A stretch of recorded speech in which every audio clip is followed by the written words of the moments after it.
Welcome to Picks with the Professor, sports betting show hosted by a real statistics professor with college football. Week 4 of the 2024 season. Cousin Jared, we did not have a good week last week. We didn't have a good start to the season last year either, and I didn't quite realize it until someone on Discord had pointed out that we did better once conference season started. I mentioned this to our people in Dub Club. I kind of initially had more of a spiel about it, and then as the day happened, I kind of forgot what I was going to say, but made a model update. I think it handles the interconference dynamics better.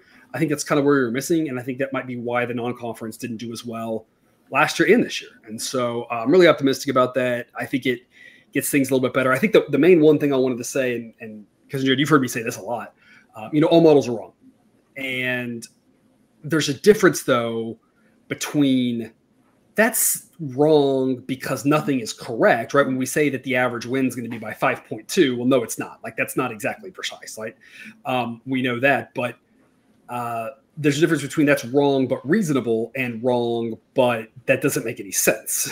And most of the time, what Sideline gives out makes sense, but I do think there were some gaps in it with regards to how it was handling some of the conference to conference stuff. So I think it'll do better once conference comes, but I think I made an adjustment here now. Hopefully it'll do better. We will do better here for this last kind of week of a lot of non-conference stuff. Conference play will be coming soon, so I'm optimistic about things going forward. NFL has continued to do slow and steady, positive. Obviously a whole lot smaller of a sample size there, but looking pretty good there. Because we have things to talk about from week 3. Yeah. It was a wild week. Let's start off with Georgia because they had kind of pulled away a little bit in sidelines ratings as the number 1 team of the top kind of 4 or 5 that were jumbled up there. And the model didn't really give Kentucky a lot of credit for that. It really just discredited Georgia. That's sometimes how it works. Sometimes when a game like that happens, the one team gets a lot of credit, the other team gets a little bit of a ding. Sometimes it's kind of all of nothing. The model did not like what it saw from Georgia. What did you see from Georgia? Where's your head at with them now going forward? I have zero concern about Georgia because we could go back over however many years now that we've had the playoff system, the 14 playoff system, where how many times, Washington, maybe both times that they made it come to mind. How many times have we seen teams where this is like a every other week occurrence? With Georgia and some of those really good Alabama teams, this is something that happens once a season, once every season and a half, maybe in Georgia's case. They really hadn't been really challenged outside of, SEC championship games or playoff games as of recent. So I have no concerns about them at all. Like, every team is going to have the one clunker. Now, is this something we're looking for going forward? Yes. If this happens another time or two, then yes, I am definitely thinking about things differently. But as of right now, I'm just chalking this up to Kentucky plays a very specific and abnormal style of football. There are not very many teams that are going to be able to bring Georgia down to that level of play. And so I'm not concerned at all. I think it was just a perfect mix of circumstances, and everybody's kind of allowed a redo, I guess, or a one, hey, I'll give that to you. Let's see what you do next week. And I think a lot of people are reacting the way they did because of what happened in Kentucky the week before against South Carolina, is, on people's minds. My take on that would be a little bit different, but I think it's the same kind of idea.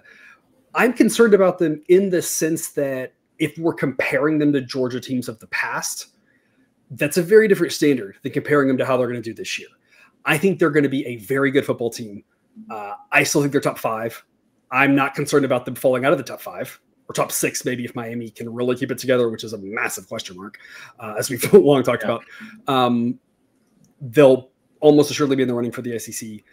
I think they're a notch below some of the really good Georgia teams of the past. I'm not sure they're as good as last year's Georgia team. I don't think they're as good as a couple of years before that when they were really dominant. But that's such a high bar, right? That might be a little bit unfair to compare them to that. So I think there might be a field goal worse than those teams. But those teams were insanely good. Like some of those teams were 4, 5, 6 points better than the whole rest of the field. And so I think we're starting to see them come back to the pack a little bit, but they're still insanely good. So it's kind of a hot take, but not really, because I think that's an unfair bar. Washington State. Washington, had a pretty good year last year. Yeah. Are we concerned about Washington? Is Washington that good this year? Like, they got a good coach from Arizona, but they obviously lost their coach. A lot of players in and out. Washington State lost a lot too, and they've been in limbo with the whole conference thing. Like, they lost some players, including Cam Ward, who looks fantastic now. Miami, like, I know Washington was only like a 4-point favorite. So all this by saying, right, it wasn't like, we as the betting community really thought Washington was going to do to them what Oregon did to Oregon State. But that still felt a little surprising. What that was like, just a little surprising to me, I think. Yeah, I think Washington probably lost more than we gave them credit for over the offseason, and it was always going to be tough to bounce back, I think.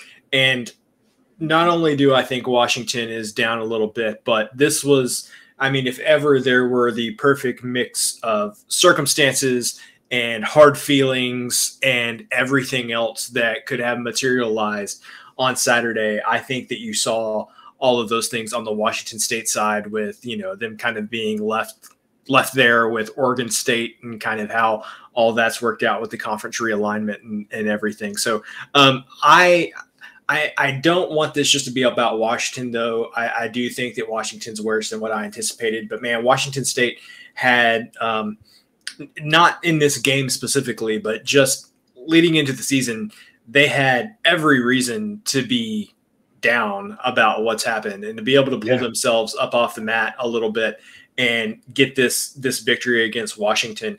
And now I think with the schedule they're playing this season, a decent opportunity to have a really good season. I kudos to them. We're going to talk about Washington because they had higher expectations, but I think Washington State is going to be, I think they're going to be making some noise. They have the opportunity to win more than a few games this year. Sideline is Washington down to number 41, and that doesn't feel crazy. No, doesn't feel wrong. No. It doesn't feel wrong. I know they had a magical season last year. Obviously, for Washington fan, you enjoyed a great ride.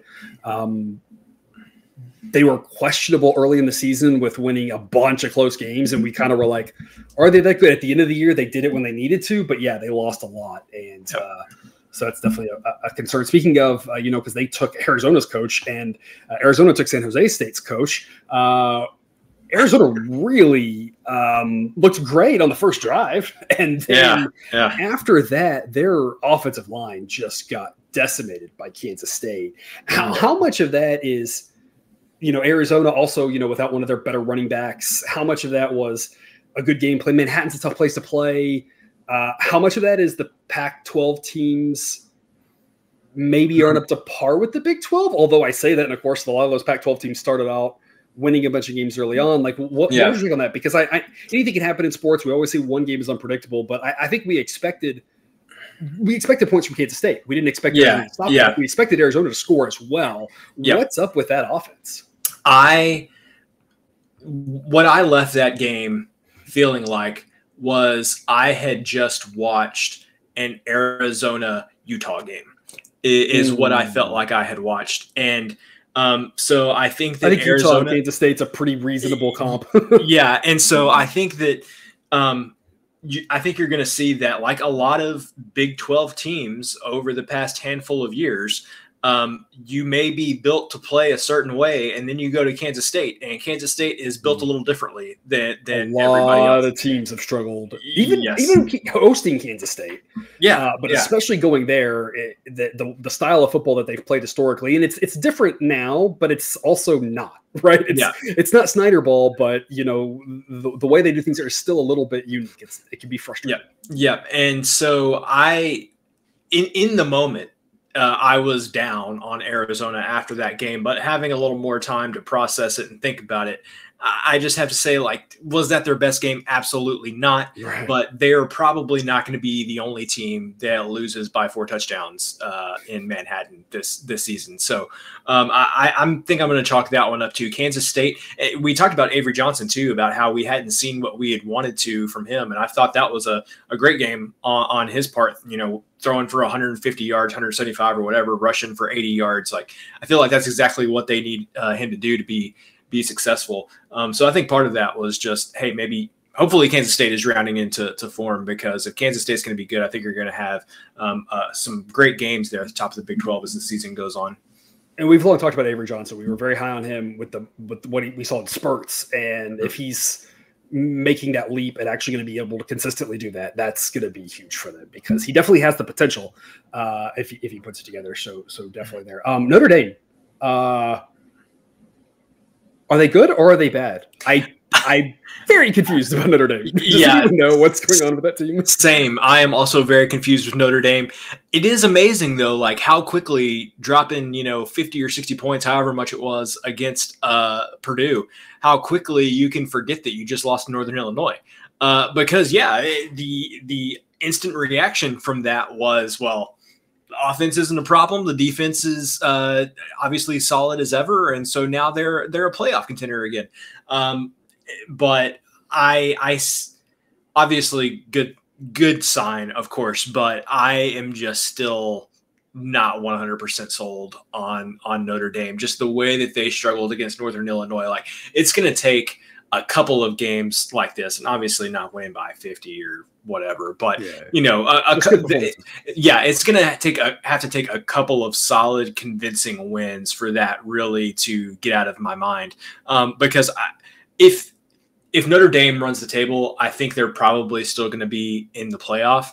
And I guess that's like one benefit of having the 12-team playoff now is like that loss to Northern Illinois would have made it really difficult going forward. Yeah. But now with the 12-team playoff, everybody kind of has that one. Okay. Well, it's the benefit and the curse. So the people who are not a fan of it would say that's the sad thing because that loss doesn't matter. And now all the games mean a little bit less. I don't know, whatever. I don't agree with that argument. But yes, there would be people. I just, to be fair, I know there are people who would say the opposite of that.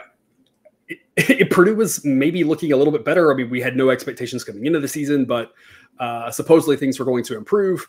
And then that happened, and now you're like, oh my gosh, like is Northern Illinois better than Purdue? I don't know. It's weird. Yeah. A lot of confusion there. They also have now 2 injuries to their offensive line. They weren't already deep there. We're starting to see the injuries pile up. I don't know if there was one you want to talk about specifically, but this is where, again, having a player-based model is very important because being able to pull those guys out. Quinn Ewers, of course, for Texas is a huge one. For the long term, it won't matter at all for them winning against Louisiana Monroe. It might matter for them covering, of course, but Arch Manning is fine against them. But he's turned into such a good quarterback, and that's going to create an interesting situation now. Letting Arch play a little bit more. How long is he going to be out? Right, they're saying not long, but Texas got a brutal stretch coming up. We've got a couple quarterbacks, a couple of key wide receivers, a couple of key running backs. Right, we're starting to see the injuries pile up here as we move forward to the season. It's always unfortunate, but it's part of it. I don't know if there was one that stuck out to you that you have your eye on. No, just another reason to be with us on Dub Club. A player-based college football model. There are not just tons of those floating around out there. And so every little extra bit of benefit you can get out of the model when it's player-based is worth it. And so, again, just another reason why you need to be with us here on Dub Club. Injuries are sad. You know what else is sad? Florida State. Yes. Good for us having Memphis money line. Yeah. Sometimes I feel like we know what we're doing. Sometimes. I mean, I don't even know what to say about Florida State at this point. Like, I don't want to have a hot take at this point, but I feel like anything you say is almost going to be a hot take, while also being what everyone else is saying hot take wise. Like, they are just lost beyond lost. And I don't know if we talked about this on the show or if it was off air, but of course they had, fire the coach chance, and then they had a pretty dang good run last year, and now, I mean, you heard the boo birds early and often, in that game. And I mean, this is a lost season at this point. I mean, I don't know what's next for them. Yeah. And so I'm not sure what everybody else on Dub Club would see through the various iterations of sideline week to date. There was at one point, there was an edge on Florida State. And you could have no less talked me into playing that game, not because I do not think that Florida State's the worst team in college football. I don't think, they couldn't have value on them. But my thing with Florida State at this point is I am just so concerned that one thing goes wrong in the game. Do they have the ability to bounce back from that because of everything else that has happened so far this season? And so if I have any, eventually every side has a number, right? Eventually they will have a number at some point. They'll be catching 10 points. I don't know, 10 points at home against a conference opponent. I don't know. We have that here on this slide right here. Anything is a good bet at the right price or number. And I always say it doesn't mean they'll ever get there. But there's a number. If you give me enough points with Florida State, it'd be worth it. Yes. And so there will be a point this season where I'll probably eat my words and we will be back in Florida State again. But right now, I feel their negative mental state through my screen. And so that's just obviously not what you want when you're back in the team. So it's so interesting, coming into the season, obviously they lost a lot. And I don't think DJU's been that bad. I mean, has he been great? No, obviously not. But they've had so many drops. I mean, it's been, and that was then they lost, a couple of NFL caliber wide receivers. And they lost on the line. They lost a lot on defense, right? So it's they lost a lot everywhere. And then you add in that DJU has been, obviously a drop off from, what they had last year, pre, unfortunate injury against Southeast Tech, whoever the heck that was, in that nothing game, right? I think it was the nobody game. The talk was after last year being disrespected and whatever, they were going to fight back and they had a great offseason and blah, blah, blah. And man, it has just not come together. I think it's interesting. Last thing I'll point out about Florida State, the week to week progression of where they're grading, an average grade's 100, right? Higher is better. They started the season a 121, then down to a 115, then down to a 110, then down to a 103 now. I don't know where the bottom is. I honestly don't. Every week we think that this is our best guess as to where the team is. We can't ignore that some of these players played better last year. But I don't know. I mean, I don't know where this is going. And there's, like you said, with 19-year-old kids, with the transfer portal being what it is, anything could happen with that team. I do not know where the bottom is. You know who else I don't know where the bottom is?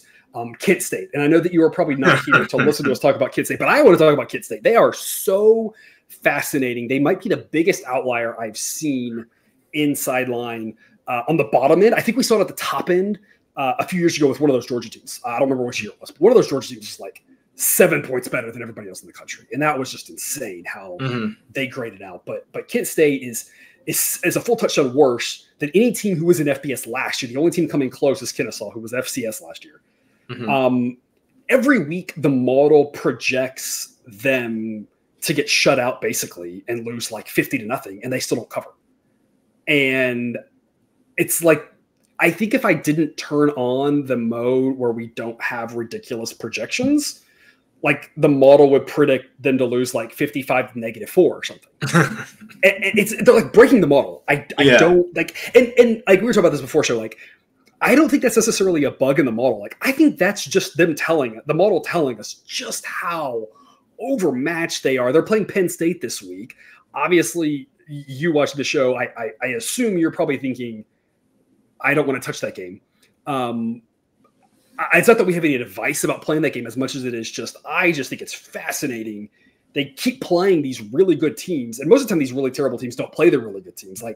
Every once in a while, remember New Mexico State when they're really bad a few years ago, played Alabama, Akron playing Ohio State a couple years ago. But you only get one. But this team keeps playing these really good teams. And the model's I don't know, a bunch to 0. and somehow they underperform that expectation still. Yep. Penn State with a new offensive coordinator.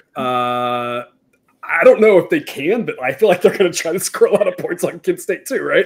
Yeah, I don't see anything changing this week. And I know the first couple of years that we did this show, it was like always I felt like it was a big deal. Maybe the viewers would feel differently, but we always like to talk about like kind of the race for the bottom. Who is the worst team? There is no competition this year. It is obvious who the worst team is. And, I mean, a lot would have to change. Yeah, a lot would have to materially change from what we have seen so far this year. And so will we talk about some bad teams at some point this season? Absolutely. Will any of them be able to give Kent State a run for their money for the very bottom? Probably not. I think Kent State might be resetting the floor for everybody. It's gonna be really sad because the MAC is so bad, which is sad also, of course. Yeah. It's gonna be really sad when they're like 21-point home underdogs to some crappy MAC school, because that shouldn't happen. Can't wait to take 21 points with Kent State at home on a Wednesday night against Central Michigan. Gonna be great. Good times coming in November, folks. Stay with us. Yes. Also sad, at least for us, the way West Virginia lost that game.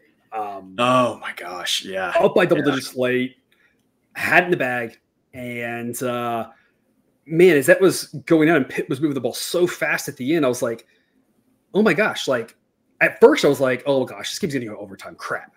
Mm-hmm. We had it won. And then I'm like, oh my God, it's not even going to go overtime. Like, Pitt's just going to win. Yeah. And I don't know what to make of that. Like, that was wild. I thought I was counting my money with West Virginia. Yeah. I was the same way. And I have to say that with how West Virginia lost that game, with how this can be maybe overlooked in a vacuum, but not playing well against Penn State the first game of the season, now losing like that. With the weird weather delay. Yeah, with the weird weather delay, and now losing like that to Cincinnati. It's like, man, West Virginia is definitely one of those teams that I am always quick to say, I'm done with West Virginia.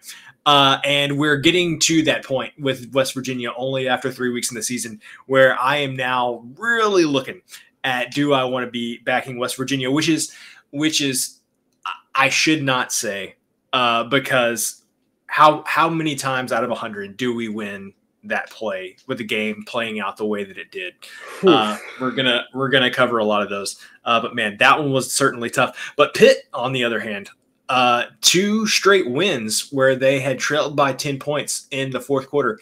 And we know what a finicky sport this is. And those 2 wins could come back to be big wins. And we can now see, I don't know, Pitt in some big bowl game this year because they managed to pull off these 2 crazy back-to-back wins against Cincinnati and West Virginia. So do I trust Pitt? Hell no. But they have found a way to win. So kudos for them. And if they keep making me look dumb, that's great. I've rewatched all 3 seasons of Ted Lasso recently, so I just feel compelled to say, viewer, we apologize for the fruity language there. Speaking of disappointing losses, I feel like we had a lot of them. We talked about wasn't a great week last week and made some model adjustments. Some of that was just some bad variance. And when you reflect on it, you don't know what's what, right? So we're going to have good variance. We're going to have bad variance, right? We don't want to necessarily say every good pick is perfect, right? We get some lucky wins too. Felt like we had a lot of really bad luck. We had that one, which seemed like it should have been there. We had Purdue, the closing line value champion of the week, right? And I've always long said, right, closing line value, I'm not sure how much it's really worth. I think it's the square rectangle thing to me, right? That all rectangles are square, or all squares are rectangles, not all rectangles are squares, right? If you know what you're doing, you're going to get closing line value, but just because you got closing line value doesn't necessarily mean you know what you're doing. And so I've always been leery of people who are touting that they got closing line value, because I'm like, I don't know if that in and of itself means much. I think opening lines are better than they've ever been for a lot of reasons, partially because sportsbook hire 25 people like me to help figure out these things. And so the opening lines are better than they've ever been, especially for the main markets, right? Props, maybe a different story. But my God, we had that, like, said Purdue was the side at like plus 11.5, and then plus 11, and then plus 10.5, and then plus 10, close at like plus 7. key numbers, and they didn't even show up. Texas State, same way. We were like, man, Texas State makes a lot of sense here at plus odds. Then it was even money, and then they were out to minus 140, and they blew that. I mean, they had that one. They couldn't do it. App State, we had minus 2.5. Hopefully bet it later in the week, because later in the week got down to 2, 1.5, and 2, which is like not a very common number. Liberty, who failed to cover by 1 yard. They got down to the 1 yard line with like a minute and a half to go, and then they kneeled it at the 1 yard line. They didn't kneel it like the 10. They kneeled at the 1 yard line. And the other coach like time. Yeah, I didn't know Brett Bielema was coaching Liberty. Yeah. It was like I don't know what. Like I feel like when they kept driving that we were going to get that. So a bunch of disappointing. I don't even know what else there was. I'm sure there were more. Those are just the ones that jumped out to me. There's good and bad variance every week. It's tough, obviously, to discern what's good variance, what's bad variance, what's good play versus bad play, what needs to be adjusted, right? We try to do all those. We try to not just focus on one or the other. I'm always trying to improve the model if I can, but always trying to say, hey, if things go bad luck, we don't get deterred. If we get overly lucky, we look at that too, and we don't get too high on our high horse, right? We never try to get embarrassing with this business will humble you. The reminders are on screen. Hopefully, you could have read that while jibber jabbering there. Is there anything else to mention here before we get into the games finally here for week 4? I don't think so. Let's get into the picks. All right. I don't know if there we go. All right, Stanford Syracuse. Friday night. We got 2 Friday night games. We're going to cover. Have another Friday night pick for you over on Dunk Club if you're with us there. Didn't want to cover all 3 here. We didn't want to go another 2 hours here. It's already really late on Monday night. We're going to go over 57. The average projection for this game is closer to 62, according to Siley. Both teams play fast. Both teams, below average defense. And you can see that there on the screen that Stanford offensively, not great, but their offense is better than their defenses, according to the model. Syracuse offense above average, defense below average. And so you combine that with the pace, especially that Stanford's been going out here this season and last season with the new coach. They've really become an up-tempo team, very opposite of the David Shaw teams. And so we're not sure that the books have caught up. Over 57, your key numbers here, 58, 59. 57.5 is for sure. 57.5. Great numbers to get. Cousin Jared, obviously I want your take on this game, but I also want to know, where's the number where you are considering just passing? Because I know if this gets to 59.5, that is a very different world than the 57.5 that we're sitting at right now. Yeah. I feel like really I want to say 58 is my number here. So a little over a field goal edge at that point. So 58, I think, is where I would draw the line there. I think play 58. Yeah, I played at 58. I think if it got to 58.5, that'd probably be a pass for me.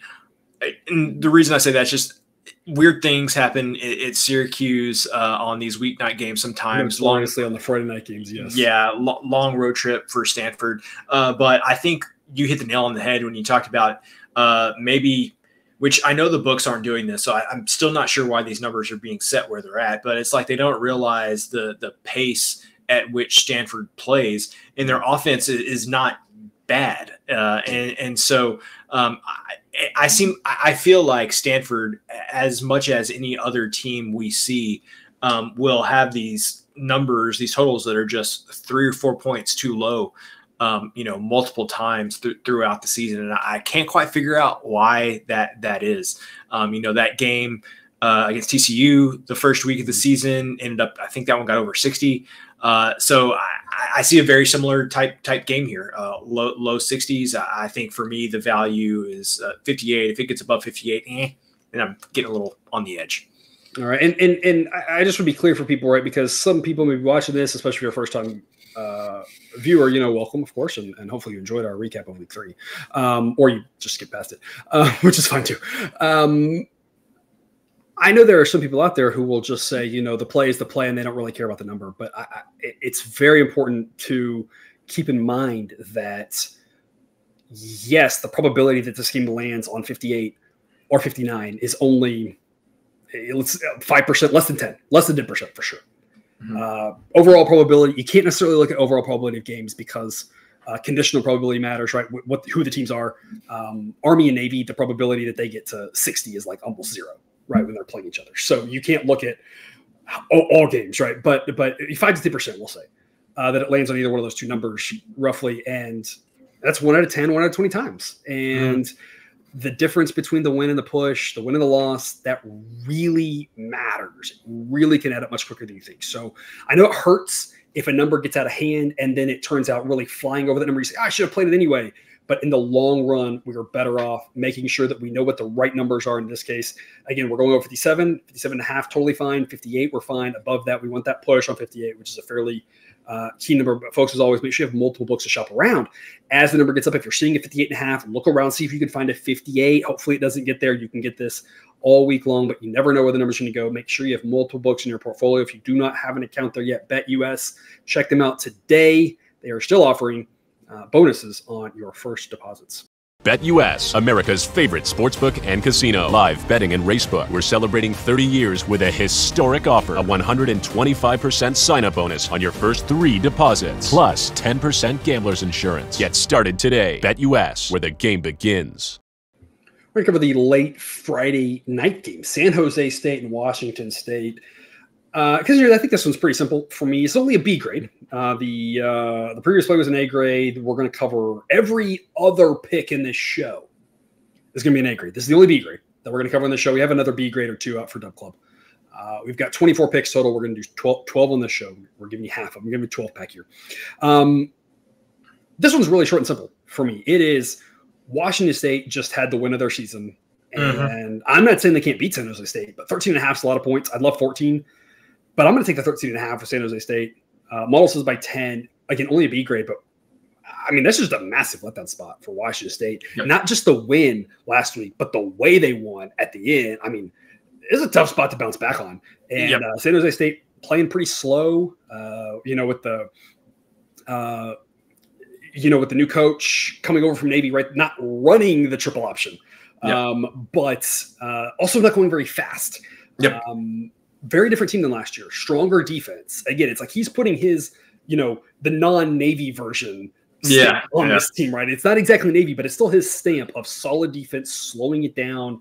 And that's going to make it harder to win by a bunch.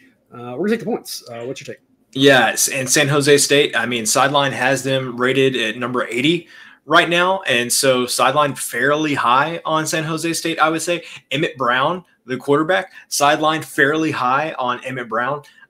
So I think there's a lot to like about this San Jose State team. I think this is the exact type of team that could, jump up and surprise a team like Washington State coming off that emotional win against Washington. San Jose State, and they give me its Air Force, and that's obviously a triple option or whatever, but they played the same type of game I think they're going to want to play here against Washington State. Just low scoring, not fewer possessions, defensive, grinded out type game. I think it's going to, play just like last week, which is the Washington game. I think it's going to be not that many points. Mm-hmm. And again, that just makes it hard to win by a bunch. Yes, we talked today about Emmett Brown because I texted you. I saw he was like relatively high in my ratings. I'm like, is the San Jose State quarterback? Like, can you get, there's 134 teams, folks. I don't know everything about every team. That's why we have a model to help us. I was like, is this guy any good? And you were like, I don't know.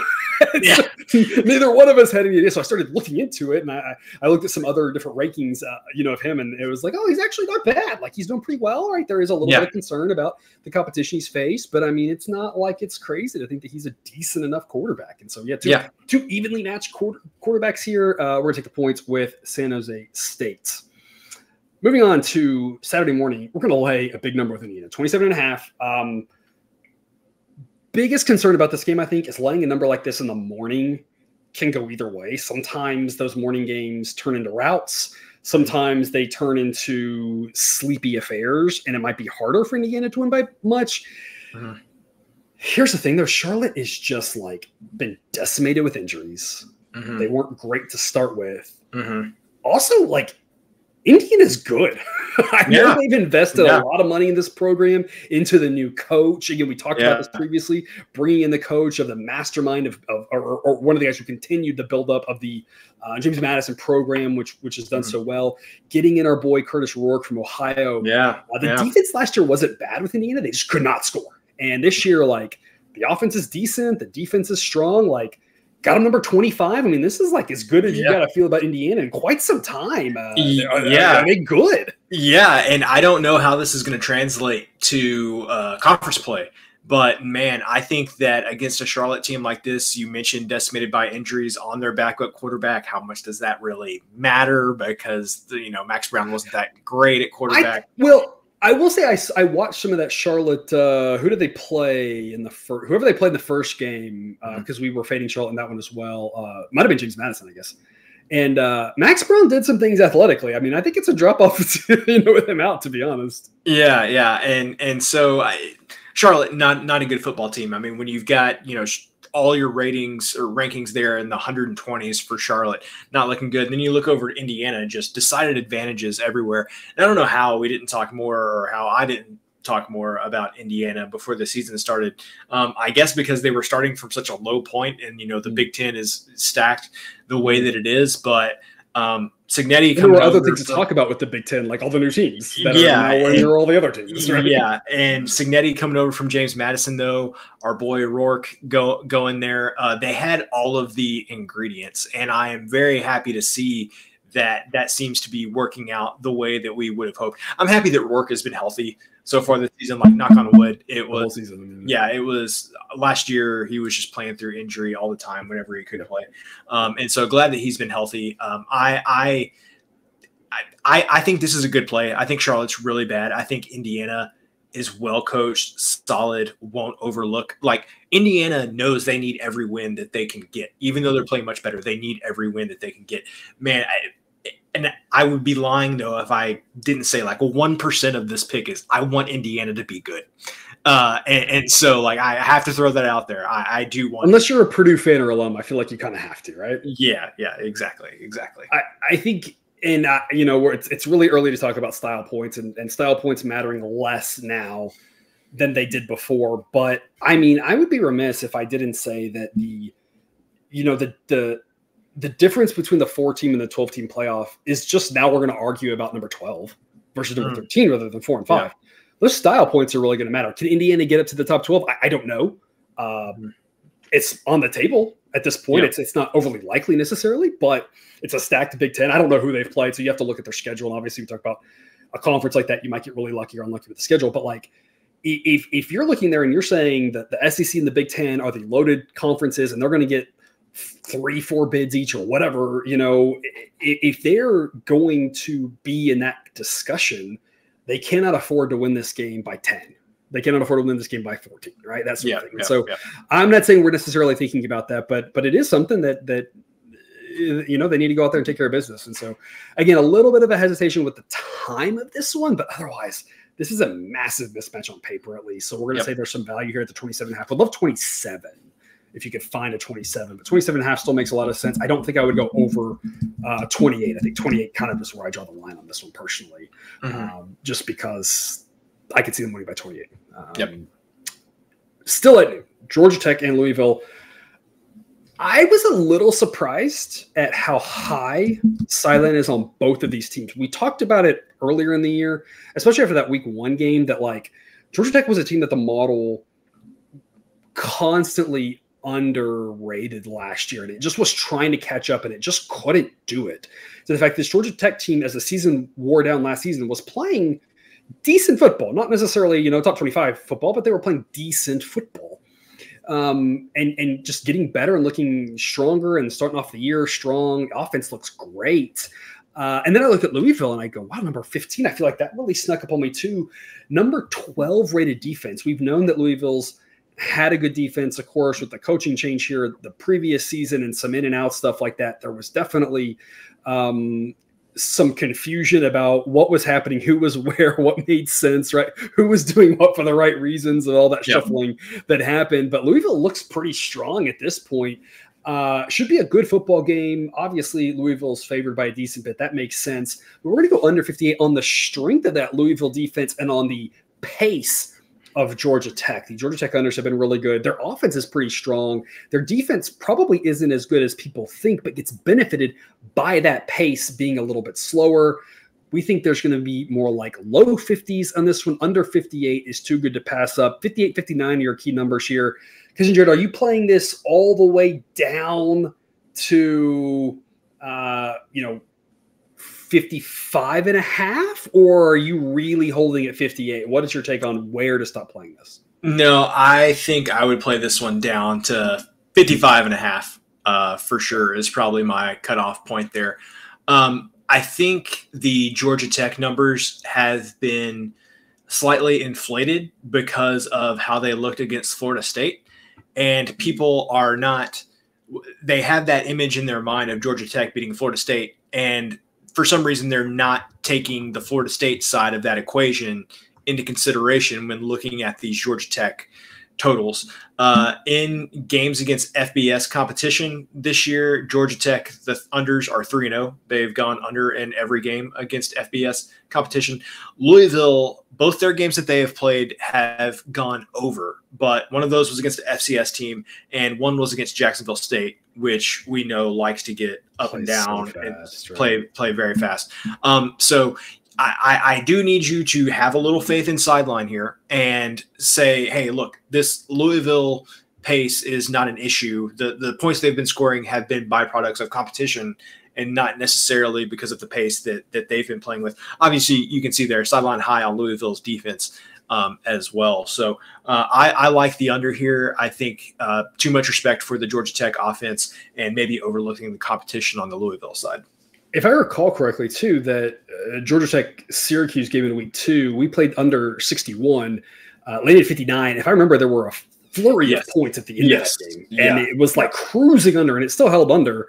But that was just a weird ending, and it still didn't even get over. I think we also had the under in Georgia Tech in the week before, so we've been hitting those unders on Georgia Tech, and I can make it. The numbers just doesn't seem to be catching up. Doesn't mean, again, this will go under. Anything can happen in a game.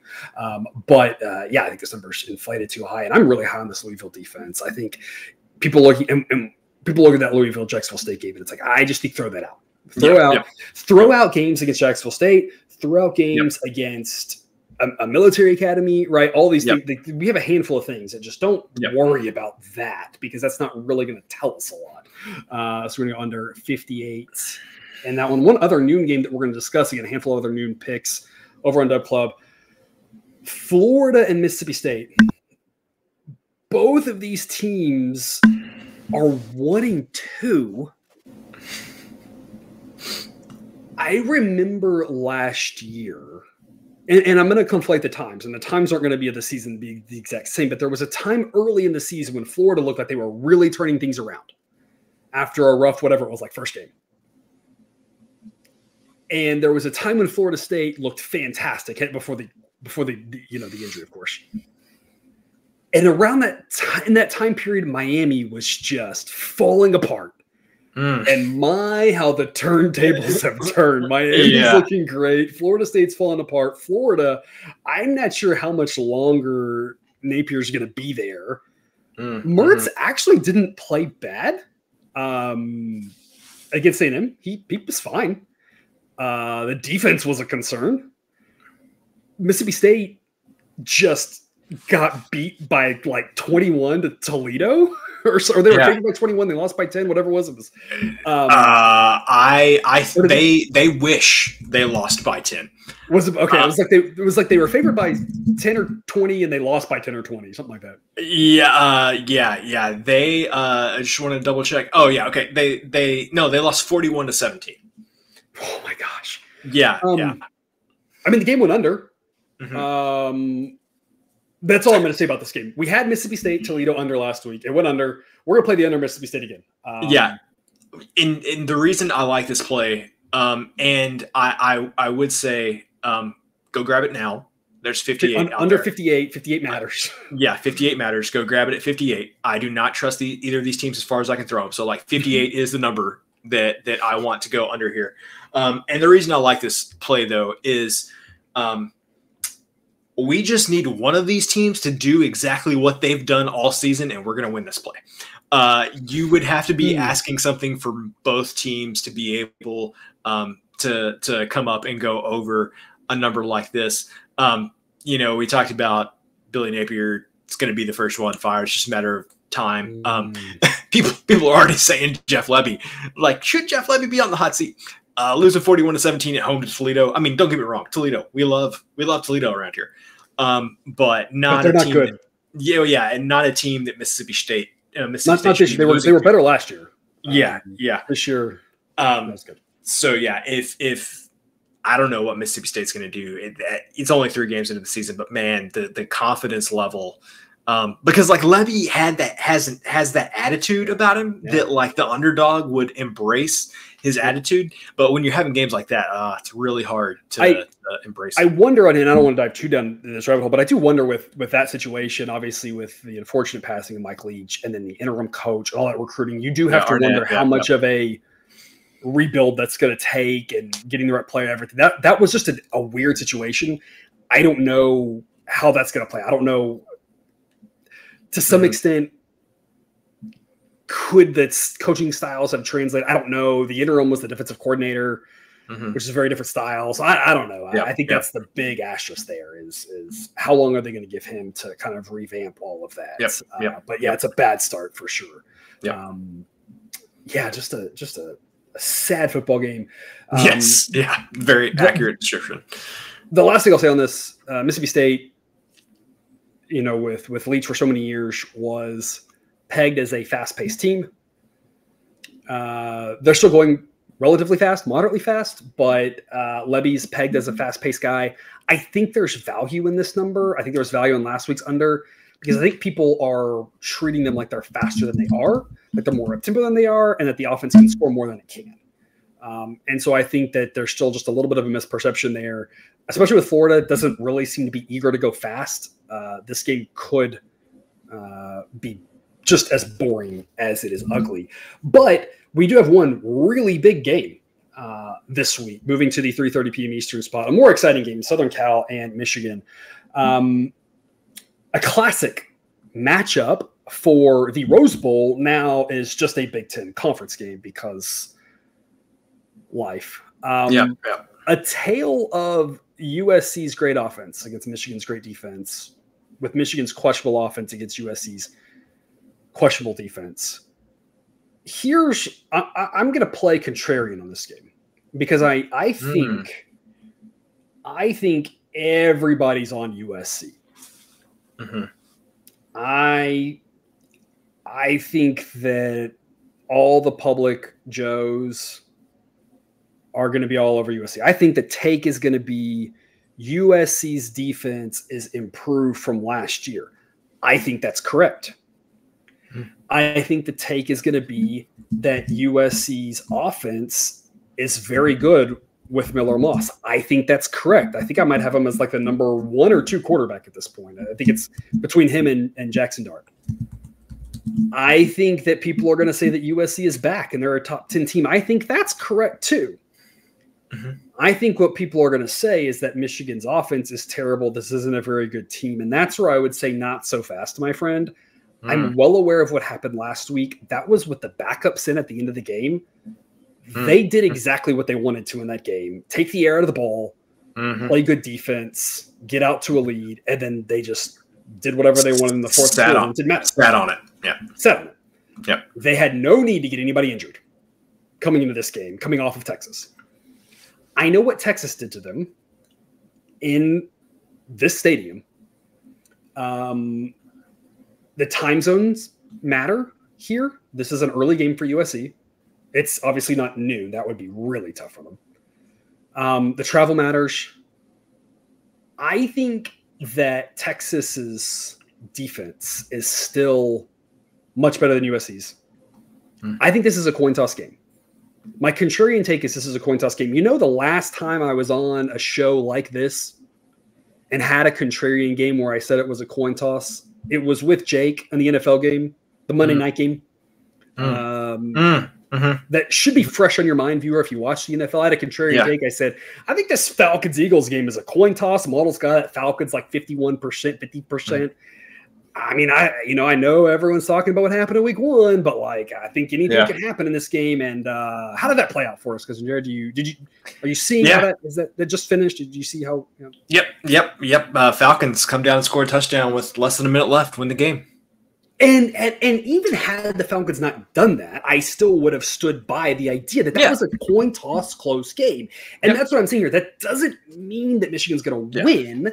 I just think that USC is the better team, but on the road, the travel, the big house, whatever, I'm not taking too much stock in that Texas game. I think anything can happen here. We've got Michigan plus 200. Can they win at a rate to justify plus 200? Absolutely. Can they lose by 25 or whatever like they did against Texas? Absolutely. But again, I said it all season, we're going to take some of these plus 200 dogs. We're going to win some. We're going to lose some. And in the long run, they're going to profit. We had a plus 200 dog, plus 240 or whatever was in Memphis. Yes. Yeah. Got that one. We're going to try here with Michigan plus 200. Cousin Jared, what is your thought? I had so we kind of flipped on this. You gave all the analysis here, so I'll give you the math on this. I pulled up the odds calculator at pickswiththeprofessor.com. You can go check that out. The professor has given you tools that you can utilize. I forgot I had. Yeah. The professor says this is a toss-up game. Let's just say that you just decide you're not going to go with sideline. You're going to say that Michigan only has a 35% chance to win this game. Well, the implied odds there are still plus 186. And so you could say that sideline is 15% off on its projection, and there would still be plenty of value to be had on Michigan. This is just one of those where it's like, I don't care what model you're using. Like, there is just not enough respect for Michigan on this game. That's about it. Yep. That's simple. Just so we talk about the Falcons, maybe it was off. Maybe it shouldn't have been 50. Maybe it should have been 45. Maybe it should have been 40. Right. Same thing. Whatever you think it should be here, you can go a long ways with what the model says. And plus 200 is still like, whoa, they're still, you just got to take it. I think this is going to be a contrarian type game, a sharps versus squares type game. That doesn't mean Michigan will win. We talked about this. Do you want to take the 6 points or the money line? You said, and I tend to agree with this money line because there's a chance Michigan's just not that good. Yeah. I mean, this is early in the season. We talk about there's more variance earlier in the season. That doesn't mean you shouldn't play games. It just means we have to understand we are more prone to big weeks, big wins, bigger losses, bigger everything, more variance. As we go further along, there's less variance. We know more, but the books know more too. So there's more variance in this. Michigan might be terrible and they might lose by 30. So I want the money line because I want the plus odds.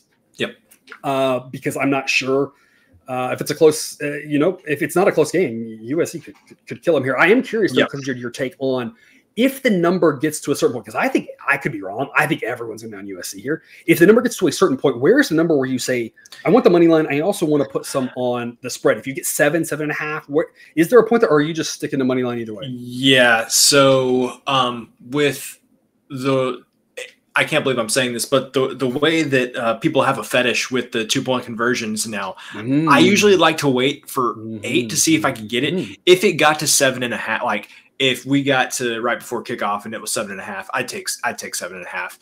You just waited out to see if you could take it. Yeah, I just waited out. Just if it got to 8, 8 is like where I would go instantly. If it was at 7.5 right before kickoff, I'd take 7.5. 7, it's like, take it or leave it. I think I'd rather have the plus 200 than the plus 7 personally, but I'm never going to pass up 7.5 points. When Texas played at Michigan, we talked about, I think it was 6.5, and then it got to 7, and it hung at 7 for a while. It got to 7.5 and hung at 7. I was really surprised. It closed at like 6. And that's what I expected. I expected if it got to 7 or even 7.5, I really expected the sharps to come in then. That it hung there was really surprising. I wonder if they were hoping for 8 too. They were just waiting and being patient. So the same thing might happen here. It might get up a little bit, and then it's just a question of when they're going to act. But I do think the sharps are going to be on Michigan here, and it wasn't the right call against Texas, and that's the way it goes. We don't talk about one game here. We're talking about the long run, and so if we keep making smart picks in the long run, it'll be fine. That's why we look at season type stuff, not focusing on what happened in the short run. And but too much value here. On Michigan, as much as I like USC, this is not. I mean, I think USC is a really good team. Like I said, I think everything positive about USC I think is dead accurate. It's just like you said, not enough respect for Michigan in the Big House, despite what happened against Texas. 4 p.m. Eastern, Utah and Oklahoma State. A Big 12 matchup, I think, probably. Last week's Arizona-Kansas State game was not a Big 12 game, even though it was a Big 12 game. It was not a Big 12 conference game between 2 Big 12 conference teams because, last year Baylor played Utah. It was not a conference game as well, even though it was, but it wasn't. So I think this is a conference game. I don't know anymore with how this is going to play out. Cam Rising supposedly back. I was telling you earlier, I will never believe Kyle Whittingham about his quarterback status because he told us that like 100 times last year and he was never back. So he did. I'm putting him as probable because I'm never giving a Utah quarterback ever again a 100% probability of playing. because he has burned me like 9 times on believing him. But here's the thing for me on this. We're going to go over. We're going to go over 52. 51, 52 are your key numbers here, but we think it should be around 60. Because Jared, again, the same question: Are you playing it at 52 up to 55? What's your thoughts there? But my take on this one is we've seen Oklahoma State feels like old school Oklahoma State, scoring points, playing fast. Utah, we haven't seen that from. They didn't do that against Baylor, but we saw them last week against Utah State, even with the backup quarterback, giving up points in an uncharacteristic way, playing faster, scoring a lot of points. If Utah is just going to let it fly against Oklahoma State, this game's going to get out of hand with regards to the number of points. It should be a fun game. So 2 questions. What's your take on the game? And again, where are you playing it at? So 55 is probably my number here. So lots of room in this one. For me, this is almost like they've priced it like they don't know if Rising's playing. It's like they have all taken the tack that you have, that they're not trusting anything. Except more serious. But it definitely, like, have to go with the information that we have, which seems to be the most likely Rising's playing. Of course, we know how much he changes the offense for them. There are not very many teams that I would say I feel like have the culture, the system, and everything that could force Utah out of the type of game they want to play. If there is a team that could do that, it is Oklahoma State. No matter what your thoughts are on Mike Gundy, he does have a culture. He does have a way that his teams like. Except for that, like 1 year where they played slow and had a good defense, and it was like, what is happening right now? Yeah, like I like the consistency. Yeah. We did have the one weird year with them in Baylor in the Big 12 championship game. Where we were hammering the under. That one was an odd one. But other than that 1 year, they have a style and a system that they like to play. This game being in Stillwater, maybe I would feel a little bit different if it was in Salt Lake City, but playing in Stillwater, this just feels like a classic Oklahoma State game to me. And, definitely I think they have a shot to win. I would still pick Utah, I think, if Rising's playing, but either way, I think there's going to be points in this one. It's priced fairly 50-50. The model has a fairly 50-50. Both the model and the books have Utah as slight favorites. So we think it's priced pretty well there. I think this is priced as if Kyle Whittingham is going to play his style and Mike Gundy might not. And I know we've seen some weird Gundy situations, but like that was more about that season. We've seen the last couple of years Kyle Whittingham teams get into some really high-scoring games against teams like USC, against teams like Oregon, against teams, those type of teams. Like, and I'm not saying every matchup, but there have been some really high-scoring Utah games against the right teams, depending on the year. And so I think it's more likely that Whittingham is going to play a different type of game because he thinks he can beat you at whatever game, and his teams have been pretty good, and that's not been necessarily wrong all the time. Whereas Gundy more so has been more stubborn and wants to play his style, even when that one random year was very differently because that was the team he had. But this team seems like we're going to get up and down and play fast, and so I think it's priced with a little bit of the uncertainty on the wrong coach. So I think it should be a little bit higher. So we're over 52 there. Again, 52 key number. We'll play it up to 55. Do not want to play at 55.5 because we want that win on 55, the most common outcome in college football. Another total here, TCU and SMU, 5 p.m. Eastern start here. We're going to go over 58. Again, folks, if you'll notice here, there's a theme. We're on a lot of the key numbers on this show. We already said this out to Dub Club. People on these key numbers, you should know them. You've been hearing them. If you need a refresher, we've sent out links in the past on Discord. Ask us a question on Discord. We can remind you of what the key numbers are here. But we're playing these key numbers. There's a handful of games, because Jared, you and I talked about, but we're a half point away. We're a half point on the wrong side of the key number. We have our eye on it. Might be sending that out as plays later in the week on Dub Club. Again, we're giving 12 on the show. We have 12 more already. We'll have more if those numbers get there. But we're playing a lot of the key numbers right here, right now, over 58 on this one. Your key number is 58, 59. So we get the push or the win on your 2 key numbers in the upper 50s. We've got this one at 64. This should be an interesting matchup. 2 kind of disappointing teams. SMU, really high expectations after last year, bringing a lot of their guys back. The offensive line has been very questionable, made the quarterback change. Jennings is solid. It's not that he's bad necessarily, but a little bit different style to help maybe offset some of those offensive issues. The defense is taking a step back. TCU just continues to be a disappointment after that national championship game. But you look at that pace. TCU is playing fun football. If nothing else, SMU still likes to get up and down. We played some SMU unders last year because their defense was so strong. People didn't realize it. This defense has taken a step back. We like there to be points in this one. What should be a really tight, fun football game. Always a fun rivalry game here. These two schools do not like each other whatsoever. What's your take on this over? So we talked about Florida State and not knowing where the bottom is. I'm kind of going to go out on a limb here, and I'm going to say that we've hit the bottom offensively for SMU. I know that maybe there's a way that they could go down from 45, but in my mind, and if somebody has watched more SMU football, I'm sure there's somebody out there, let me know. But I don't see how the offense could have played worse against the competition that they have played so far this season than what SMU has done. It has looked really bad. And if you have watched more SMU football, there's like a 50-50 chance you're a millionaire. Hit us up, and we would love to advertise whatever business. Yes. Hit us up in the comments. Yes.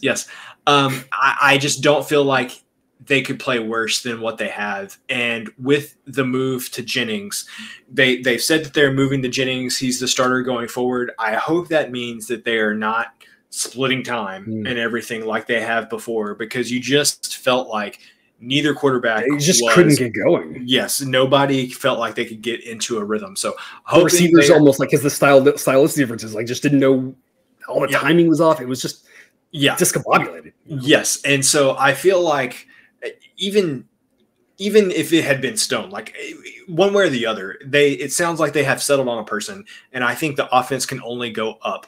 And for that reason, like I don't need any other reason to bet an over in an SMU and TCU game, because this is what these two teams want to do. Definitely, I'm good up to 59 on this one. Once it gets past 59, I don't know. There's a world where you could talk me into 61 on this one. Definitely giving a little more leash on this one, because I really believe this is going to be an up-tempo, high-scoring game. I could be wrong on this. There was like 1 year where these two teams played. It might have been like last year, where TCU's offense is taking a step back and SMU's defense was really good, and the game was like 20-17 or 14-13 or something ridiculous. Most of the time these two teams play, it's like 43-40. It's like way up there. And that's kind of what I'm expecting here. It looks like these teams are getting back to their thing. I'm curious your take too on the offense with SMU. Is there a little more trust for you with SMU knowing their head coach? Yep.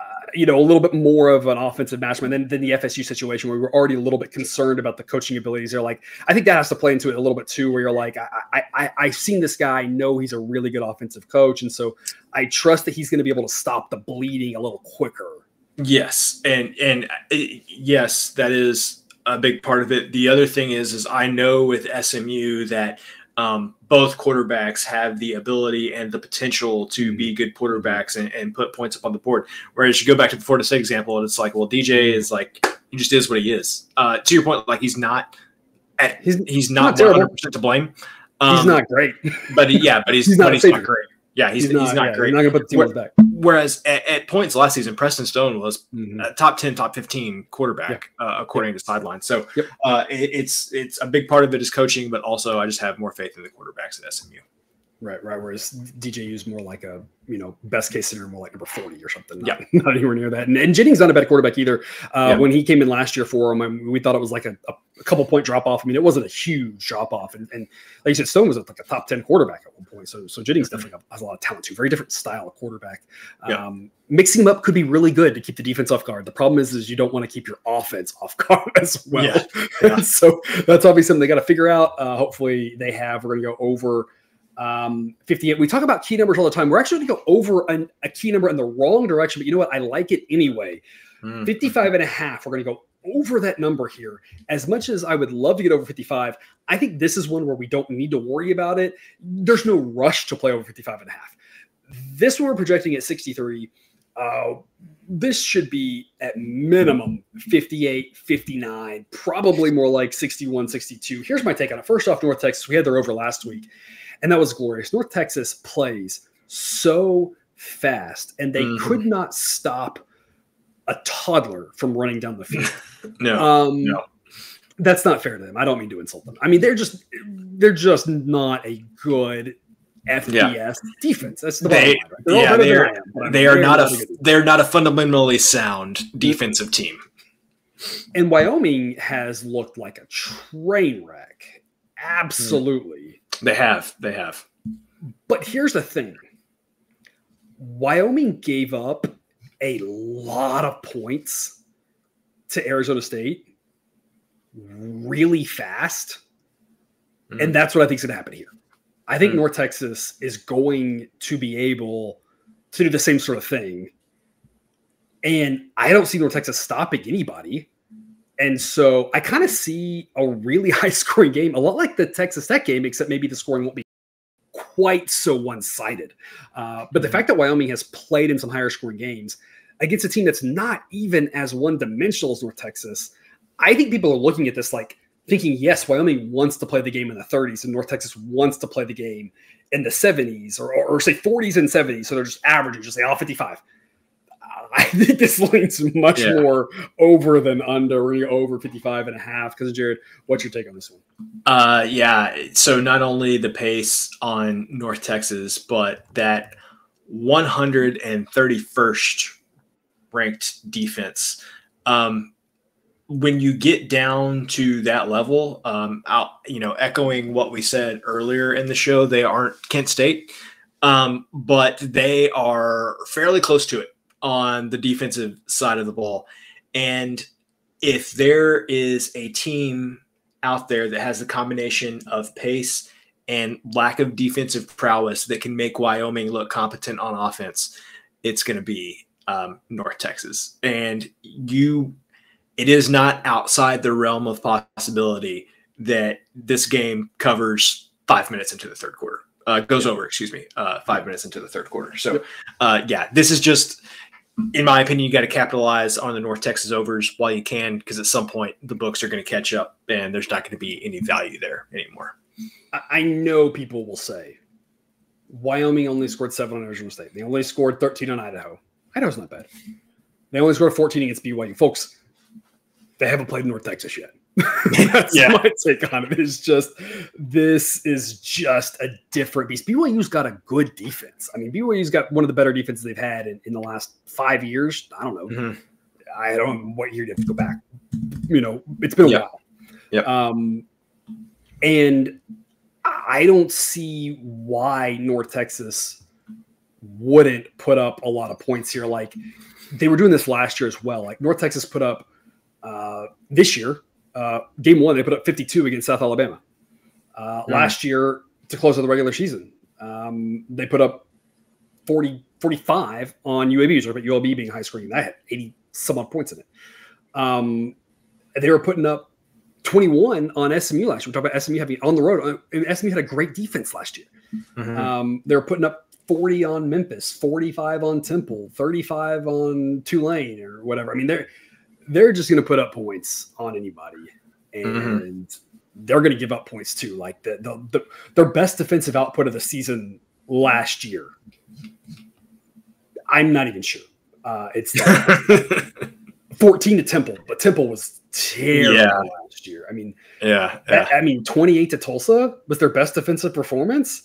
I mean, they still allowed 20 to SFA. Already this season. Yeah, and I mean, that's saying something. And Tech's better, but Tech didn't score off Washington State. I don't know. This is going to be, I feel like, a lot of hits. Anything can happen in one game. You never know. And here's the thing, too, better. Caution this. Why we always talk about sound bankroll management. 1 to 2% of your bankroll in any given game, never more than 5. Because, every once in a while, and because, Jared, I know there's probably a situation you can think of with this. Every once in a while, a coach in the middle of the season, or like we see with basketball, too, right, will be like, you know what? This hasn't been working for us. We're going to go the complete other direction. Remember Kentucky last year in basketball when they were like, no, we're going to start playing defense. They played defense for 3 games. Right? Every once in a while, something like that will happen. You never know, right? So never go too crazy, because if North Texas is just like, hey, that didn't work, we're going to try something different. But I don't think that'll happen. They did this all last year. And why change now? But like, you just never know, right? There's uncertainty with humans involved. So we always caution that. But in general, if this plays out like an average type of game between what these two teams can bring to the table, a lot of points we are expecting here. Florida Atlantic, Connecticut. One of the weaker games of the week. But that's why you come to the show, is to hear us ramble on for college football for multiple hours every week and to talk about games like Florida Atlantic, UConn. We've got an A-grade pick on Florida Atlantic plus 120. This is our favorite type of game. We've got more of these for you over on Dub Club. I think we got 2 other ones on Dub Club that we didn't even want to talk about on show because they were so obvious wrong team favorite games. Whereas, like, look, the model thinks 60% and you're getting like plus 150 or something. Like, it's just, there's nothing to say. Like, it's the classic thing you're always saying, right? The model could be off by 20% and there's still value.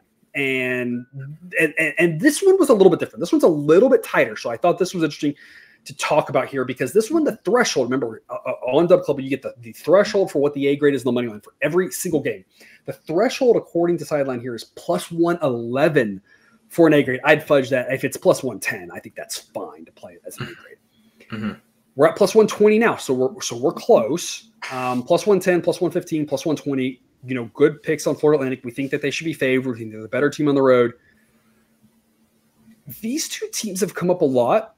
We have backed or faded them in different ways. Last week, we thought Florida International stood a better chance against Florida Atlantic, and they got kind of smoked. They scored a little bit at the end, made it look closer. They weren't in that game at all. No.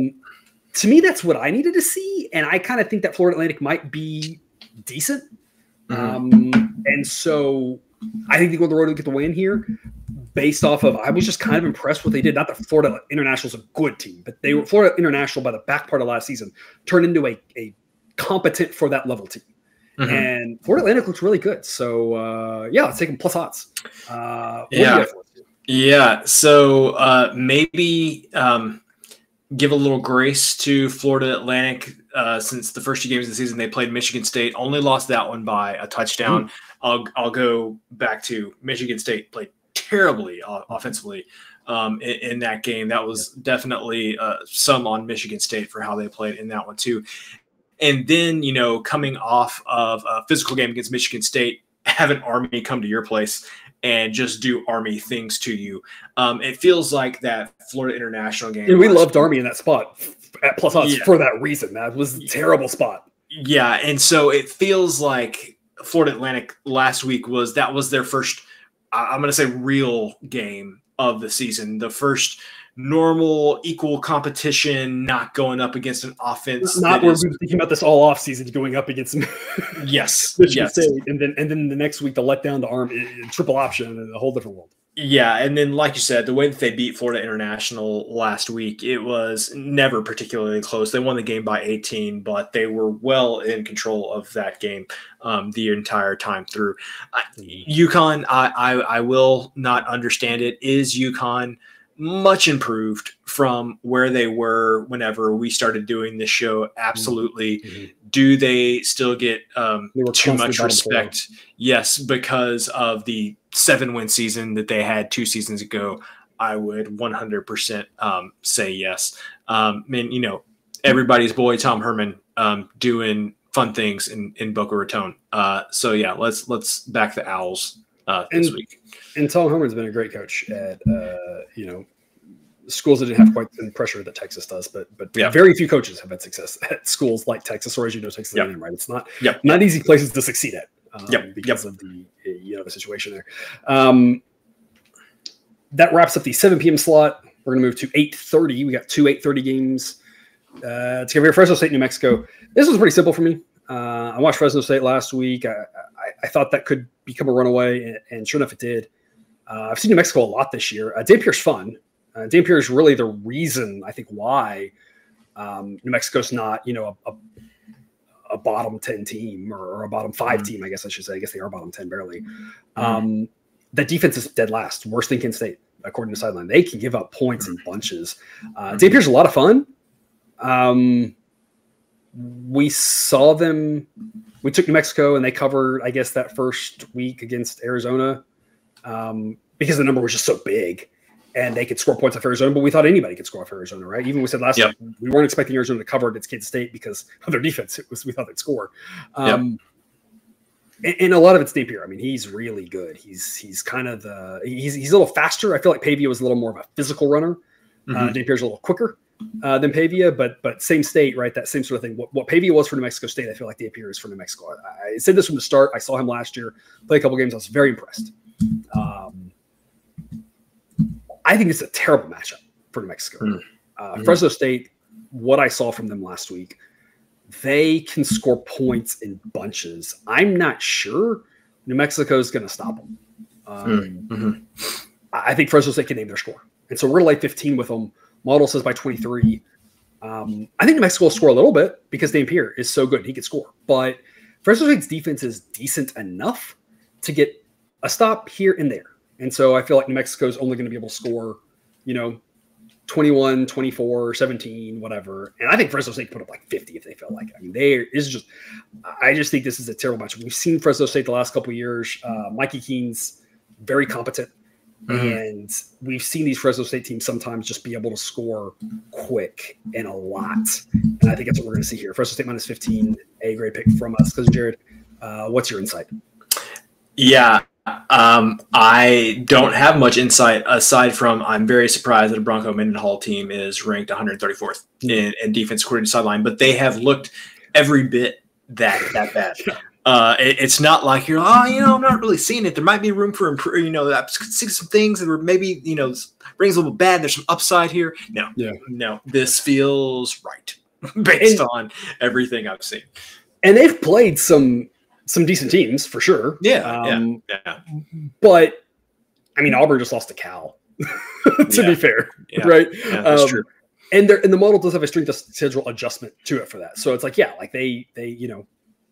they're not getting completely, it's not just yards, right? The model's much more in depth than that. So it's not just looking at that, but despite the tough teams they've played, the tough schedule they've played, it looks terrible. I think the problem with the Bronco Mendenhall defense thing is just more about you come in first year at a school that can't recruit like this, and you just have what you have. And that's the thing. It's going to take some work to get that defense to competency, especially against these teams like Fresno State or Auburn or Arizona, who are all solid, top 60 teams. And in some of those cases, maybe even higher than that. Fresno State just really going to overmatch them in our opinion. Also 8:30, Purdue and Oregon State, we're projecting mid-50s. We're going to go over 50. This one to me is fairly simple as well. Key numbers are 51, 52. And we saw what Purdue gave up on defense last week. They can give up points. Oregon State doesn't really want to play fast, but we saw last week they can get into a very high-scoring game. I mean, Purdue couldn't stop Notre Dame. I don't see how they're going to stop Oregon State. And Oregon State couldn't stop Oregon, and that means they should give up something to Purdue. I'm not sure how much, but they'll give up something. Because Jared, tell us more. Yeah, two offenses that are better than the defenses here. We talked all the time about an average college football game having 51, 52, 55 points. And so just with these defenses on the field, I see an average scoring college football game. Does that mean that one of these teams scores 40 something and the other team scores 10? That is 100% in play. I do not have a feel for how this game is going to play out necessarily, but I think you're going to have around that average score. And so a lot of times on this show, it's about the math, and the math says you're crossing a lot of key numbers here by being able to go over 50 for a game where you're projecting 55 points. Yeah, from a modal standpoint, 55 is your most common outcome. From a median type standpoint, more like 52. 51 is also key. And so the fact that we get the win on all three of those is the bottom line. I'm like you. Maybe a slightly slower pace, but offense is better than defenses. All that boils down to, well, what do you expect? You average your most common things, 51, 52, 55. That's what I expect. And somewhere in that ballpark. And the model thinks a little bit on the higher side, even if it's not. I mean, those three numbers right there, you get the one on all of them. So 50 is the number there. What numbers are we playing that up to? I mean, obviously we're playing 50. We're playing over 50 and a half. Yep. We play over 51. Yeah, I think probably 51.5 is where I would draw the line. I would probably not play it at 51.5 just because like I said, my confidence on what's going to happen in this game is just not great enough for me to say I really want to be able to win at all those key numbers in the 50s and not just 52. And we had that one of the other games too, where we were like, I think it was maybe the Syracuse Stanford game where we're talking about, we want at minimum, we want the push on one key number and the win on the other. We don't want to have a loss on one and a push on the other. Correct. You know, we want some of these numbers matter. Sometimes they don't as much, like that SBTCU game where we're like, it might land right there, but it's also like the distribution of possible outcomes is a little more right skewed tailed out, where it's like don't really, you know, things are a little wonkier out there in what could happen there. But some of these games are like, we really want more positive outcomes on those likely scenarios. We don't want to give up that. And if it passes by and it's a winner, that's fine. It doesn't really matter because in the long run, we're just still going to make smart investments. You know, because Jared, we have one more game to talk about. There's a late game at 10:30 p.m. game. I will have to say the best part about my job here is that I get to ask you what key numbers you would play, and I never have to answer that myself. I think that is just I'm never put on the hot spot. I'm just you know, it's just you have to come up with that. You know, I just get to ask you. It's a nice, it's a beautiful thing we've got going on here. Nice little gig I've set up for myself here. One late game. There is like Hawaii, I think plays like Northern Iowa, but we don't have a projection on FCS schools at least yet. Maybe one day in the future. 10:30. You know, should be a good game. BYU's a tough place to play. Kansas State coming off a really big win, a great win, of course. In a non-conference game, but a conference opponent. BYU's looking as strong as they've looked in the last several years, obviously trying to return to some of their glory days from before when they've had good teams on the rise, but this Kansas State team is really good. But again, playing at BYU is tough. Playing at altitude's tough. No pick on this game. The only game we don't have a pick on here that we're going to cover, but we thought it was important to cover this because you probably want some insight on this, viewer, but being the late game, if you like to stay up late, if you live out on the West Coast. We have a couple leans for you on this one because you wanted to talk more about the total. The number right now is 48. We'll talk about key numbers here. 47 and 48 are your key numbers in the upper 40s. So over 48, it's that situation we kind of talked about before where we lose on a key number and push on a key number, but the model says 51.7. So you would be going over with the lean, but you don't like those missing out on those key numbers there. Is that kind of where your head's at? Yeah. This is kind of like I like it at 48. It gets down to 47. Now we're talking. That's where I like it even more. And for me, this is just about, I think perception of both of these teams are defense first, run the ball. But that is just, the offenses are more than competent is what I would say. And I feel like especially BYU, maybe since Zach Wilson left, maybe this is one of their more solid offensive teams since then. Retzlaff has looked good so far this season. And then, of course, we saw what Kansas State can do offensively when they play well. Avery Johnson, a little inconsistent, but hopefully that Arizona game was building on something for them. So very similar to what I said about the last game. Like, I feel like this is going to be an average scoring game. I feel like we're going to have 51, 52, 55 points. And so if I could get that key number at 48, get a win at 48 and a push at 47, I feel like that just adds a lot more value to the play that for me. So this is one of those where I'm fine waiting. Figure out 47, great. If it comes down Saturday and I'm like, you know what, 48 seems good, I'll take the 48 there. I'm not playing at 48.5. If this gets to 48.5, I'm sitting this one out. Okay. And that's the other thing too. I think, last game of the day, right? So I want to plant the seed in your head, viewer, right? Don't bail out game this, right? Don't, put a bunch of, anything on this, right? We want to keep our plays relatively proportional to the other plays. That way we don't, have a situation where one thing goes wrong and one thing goes right and it's a up, but one thing goes wrong and it's a down.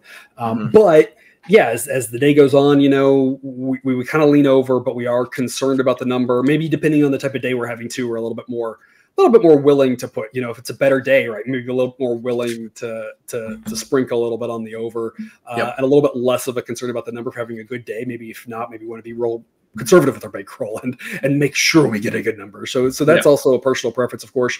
It should be a good game. Kansas State's favored by 7. I think the model says 6 right now. So I mean, right in the same ballpark of that. I would not be surprised here if Kansas State won handily. I think they're a really good team. But going into BYU, late night game in Provo, man. Some strange things happen. And those haven't been as good to BYU here the last couple of years, but their team hasn't been that good either. Yeah. Other than I think that one like random was it last year Oklahoma, they like early kick, like noon kick or something. It was like 9 a.m. local or 10 a.m. local kick, and they actually like hung in there. It was so surprising. But otherwise, they haven't been as good at home lately. But this is a better team, I think, this year. And so if BYU wins this game, it wouldn't shock me.